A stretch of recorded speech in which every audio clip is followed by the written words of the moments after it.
মই মানে ঘৰলৈ গৈ আছিলোঁ এনেতে বকো চাৰিআলিত এই মহান শিল্পীসকলক গীত গাই থকা দেখিলোঁ। এনেতে মই ওচৰলৈ আহিলোঁ। ইমান শুৱলা কণ্ঠৰে লোকগীতবোৰ গাইছে, শুনি বৰ আমোদ পাইছিলোঁ, ভাল লাগিছিলে। তাৰপিছত মই অকণমান ভিডিঅ' কৰিলোঁ। যি নহওক, মোৰ এইটো ভিডিঅ' যদি আপোনালোকে সম্পূৰ্ণৰূপে চায়, তেতিয়াহ'লে এওঁলোকৰ গীত আকৌ শুনিবলৈ পাব। বৰ্তমান আছোঁ আমি ৰাজাপাৰাত আৰু এখন মোৰ পাছফালে আছে হোটেল নৰ্থ ইষ্ট।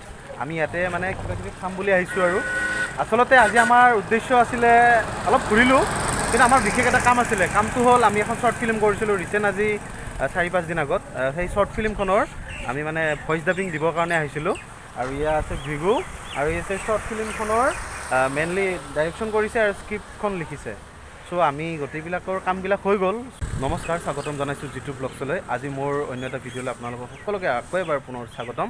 আৰু আজি মই আছোঁ বৰ্তমান ৰাজাপাৰা একচুৱেলি ঠাইখিনিৰ নাম বহুতে শুনিছে আৰু হয়তো বহুতে শুনা নাই। এই ঠাইডোখৰ আছে আপোনাৰ কামৰূপ ডিষ্ট্ৰিক্টতে হয়। চ' যি নহওক বাৰু, মোৰ পাছফালে আছে এখন হোটেল। মানে আমি মোৰ লগত আৰু 3-4জন বন্ধু আহিছে। আমি কিবা এটা বিশেষ কামৰ কাৰণে আহিছিলোঁ আৰু সেই কামটো অলৰেডি আমাৰ হৈ গ'ল। চ' এতিয়া আমি হোটেলত কিবা কিবি খাবৰ কাৰণে আহিছোঁ। ব'লকচোন আমি ভিতৰলৈ যাওঁ। ময়ো চিধা ভিতৰলৈ গৈ থাকোঁ। এইখনেই হৈছে খুব ধুনীয়া দেই, একদম বহুত ধুনীয়া হোটেল নৰ্থ ইষ্ট।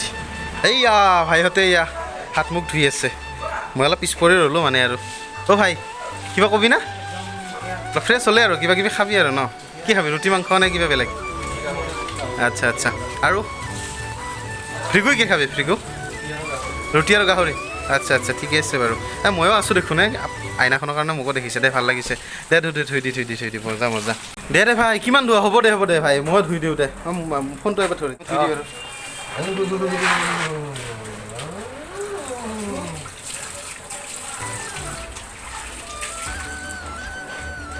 যি নহওক বাৰু, এতিয়া খাবৰ কাৰণে ৰেডি আৰু আমাক কিবা কিবি দিছে বাৰু ৰুমৰ ভিতৰত। মই এতিয়া ভিতৰত যোৱা নাই, সিহঁতে গৈছে। কি অৰ্ডাৰ দিছে মানে সিহঁতে জানে আৰু। যি নহওক বাৰু, মই ভিতৰত যাওঁ। তাৰপিছত আপোনালোকক বিষয়টো ৰ'ব হা। এইয়া ভিতৰত গৈ আছোঁ। পৰ্দাখন লাহেকৈ গুচাই দিছোঁ। অ' ভাই, মজা। মোৰ চকীটো না দে। ফ্ৰিগু কি গাহৰি নেকি? দে ঠিক আছে হা। মজা না? মজা ধন। তাকেতো এই কাৰেণ্টটো গ'ল আৰু এনেকৈ খাওঁ। এয়া এনেকৈ লৈছোঁ, গাহৰি আছে, তাৰপিছত চাটনি দিছে, ভাজি আৰু পিঁয়াজটো দিবৰ কাৰণে কৈছোঁ বাৰু দে, দিব।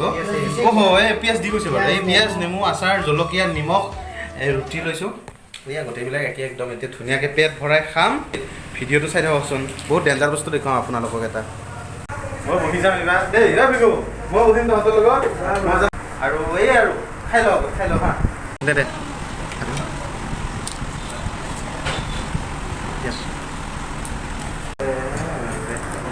খাব ভাই। আগত মই গাহৰি চেচ কৰি দিম কিন্তু গাহৰি চেচ নকৰি যায় একেলগে খাব দিম না। খাই শুনা না, মই মানুহে টেষ্টিং এটা কৰি চাম আৰু কেনে হৈছে মানে গাহৰি এটা টেষ্টিং দি চাম। কালাৰ এটা কথা দেই, কোনে বেয়া নাপাব দেই। সকলোৰে নিজৰ খাদ্য না, সকলোৱে খায়, কোনে বেয়া নাপাব। আমি মানে গাহৰি খাইছোঁ যদিও সেই আৰু মানে বেয়া নাপাব। আমি খাই লওঁ দেই। খোৱা হোৱাৰ পিছত আমি গোটেইবিলাকে কিবা কিবি কথা ক'ম আৰু তাৰ উপৰি এটা বস্তু দেখুৱাম, আপোনালোক চাই থাকক। অলপ হৈ গ'ল মানে, এতিয়া আমি আৰু অলপ পইচা পাতি আমি গোটেইবিলাক খালোঁ ল'লে। এতিয়া যাম আপোনালোকক এটা বস্তু দেখুৱাই আছোঁ দেই। মই বাৰে কৈছোঁ এটা দেখুৱাই থকা বুলি, সেইটো দেখুৱাম আৰু। বাকী কেনেকুৱা লাগে, খাই কেনেকুৱা? 108 বাৰু, যি নহওক খাই কেনেকুৱা লাগে?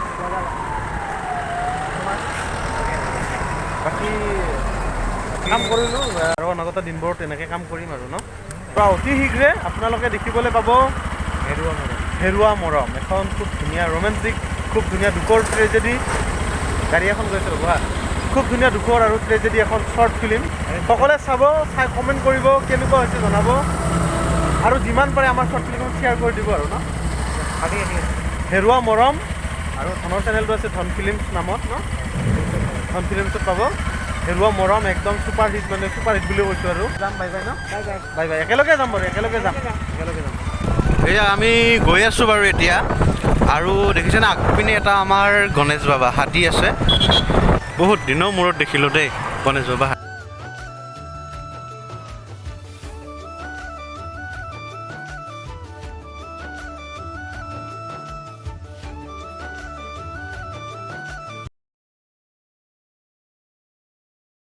এতিয়া মই ঘৰলৈ গৈ আছোঁ আৰু এয়া দেখিছে এইটো হৈছে হনুমান মন্দিৰ। এইটো হৈছে হনুমান মন্দিৰ হয়। আপোনালোকে আহিলে কেতিয়াবা আহিব পাৰে ইয়ালৈ আৰু খুব এটা জাগ্ৰত মন্দিৰ হয় আৰু সেই আৰু ভাল লাগে আহি। বন্ধুকেইজন আগত গৈছিলোঁ, ময়ো গৈ আছোঁ এতিয়া। মই বাইক লৈ গৈ আছোঁ, সিহঁতে বাইক লৈ আগত গ'ল। ইমান ধুনীয়া দুয়োফালে কি প্ৰাকৃতিক সৌন্দৰ্য, দুয়োফালে গছ গছনিৰে একদম ভৰা, একদম মজা। এইটো একদম হাইৱে হয় আৰু এইটো হৈছে 17 নং ৰাষ্ট্ৰীয় ঘাইপথ। 17 নং ৰাষ্ট্ৰীয় ঘাইপথেৰে এতিয়া মই গৈ আছোঁ বাৰু। মই এতিয়া গৈ এতিয়া মই বকো পাম। বকৰ পৰা মই মোৰ ঘৰলৈকে যাম আৰু যি নহওক বকো পাৰ হ'লে আকৌ ছয়গাঁও পাৰ হ'লে ৰামপুৰ, বিজয়নগৰ, মিৰ্জা, তাৰপিছত আজাৰা, VIP, জালুকবাৰী, এইবিলাক গৰমৰ দিন কিন্তু দুয়োফালে যেতিয়া গছ গছনিৰে ভৰা, মাজতে ৰাস্তা, গৈ কিবা বেলেগ মজা লাগিছে মানে আৰু একদম বহুত ক'বৰ কাৰণে ভাষা নাই, বহুত ভাল লাগিছে। মজা মজা মজা মজা। আপোনালোকে দেখিছে এয়া মোৰ বাওঁফালে এটা মন্দিৰ আছে, শিৱ মন্দিৰ। এইটো বকতে হয়, বহুত জাগ্ৰত হয় মন্দিৰটো মানে। এয়া শিৱ মন্দিৰ। আজি একচুৱেলি মই মন্দিৰত নোসোমালোঁ মানে দেই, মানে কি হ'ল বহুত ঠাই ঘূৰিলোঁ আৰু ভালো নালাগে ন মন্দিৰত তেনেকৈ যাবৰ কাৰণে, সেইকাৰণে মন্দিৰত সোমোৱা নহ'ল। আকৌ কেতিয়াবা মন্দিৰত আহিলে আপোনালোকক আমাৰ ইয়াৰে মন্দিৰটোৰ ভিডিঅ' ভালকৈ দেখুৱাম বাৰু। মন্দিৰটো পাৰ হৈ আহিলোঁ। আহি অকণমান আগতে এইখন হৈছে কলেজ, JN কলেজ, শ্বৰ্ট ফৰ্মত JN কলেজ বুলি কয়। চ' এইখন কলেজত মানে মই পঢ়িছিলোঁ আৰু ভাল লাগিছিল আৰু মোৰ সৌভাগ্য আৰু এইখন কলেজত যে পঢ়িব পাইছিলোঁ। JN কলেজ মানে হৈছে জৱাহৰলাল নেহৰু মহাবিদ্যালয়। মই মানে ঘৰলৈ আহি থাকোঁতে আমাৰ যিটো বকো মেইন টাউনৰ চাৰিআলি আছিলে, তাত মানে মই এই মহান শিল্পীসকলক দেখি মানে বহুত ভাল লাগিলে।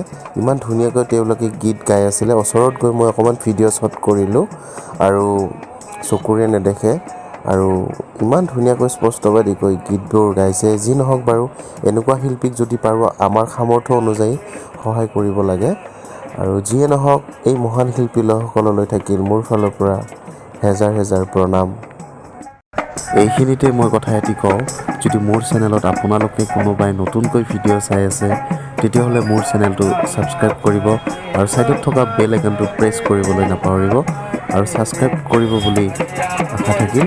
যি নহওক, আৰু আপোনালোকে ক'ৰ পৰা ভিডিঅ' চাইছে প্লিজ এটা কমেণ্ট কৰিব আৰু যি নহওক ছাবস্ক্ৰাইব নকৰাকৈ নাথাকিব।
মই মানে আমাৰ ঘৰতে আহি আছিলোঁ আহি থাকোঁতে আমাৰ যিটো বক' মেইন টাউনৰ চাৰিআলি চাৰিআলিতে মানে তেওঁলোকক দেখিলোঁ বহুত ভাল লাগিলে ইমান ধুনীয়া ধুনীয়া তেওঁলোকে আগৰ দিনৰ পুৰণা গীতবোৰ গাইছে আমাৰ গোৱালপৰীয়া লোকগীতবিলাক গাইছে